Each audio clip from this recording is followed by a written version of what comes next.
nowhere to be found except for pouring fuel onto the fire, making things worse. Obama, instead of rebuilding Ferguson, he's trying to rebuild law enforcement across the country by pouring in $250 million into getting body cameras that we don't even know if they're going to work. And don't forget the sensitivity training.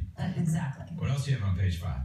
Answers to that burning question we've all been wondering about for years. What Obama does in the mornings.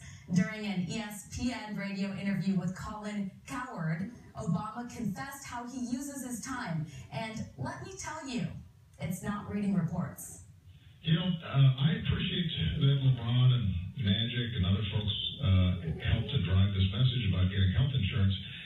When you think about some of our greatest sports heroes, Muhammad Ali, Bill Russell, Arthur Ashe, you know, they spoke out on issues that mattered at pretty critical times. And listen, I spend most of my time watching ESPN in the morning.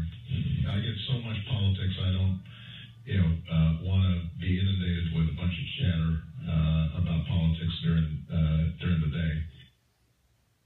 Nice. So Obama's missed 62% of his daily intelligence briefings during his presidency, and this is according to the Government Accountability Institute. And the White House responded by arguing that written reports are as effective as briefings. Yeah, but he has his NCAA brackets all filled out and ready to go already for the new year. You know, we keep, as part of the Daily Ledger, as you know, we keep on our website a link to the president's schedule for this very reason. It's very sparse compared to other presidential schedules. Yeah, he starts his day at about 10 o'clock. So what is he doing all morning? And then usually, it's followed by lunch with Biden and maybe a couple other meetings, and then he's done by 3, 4 o'clock.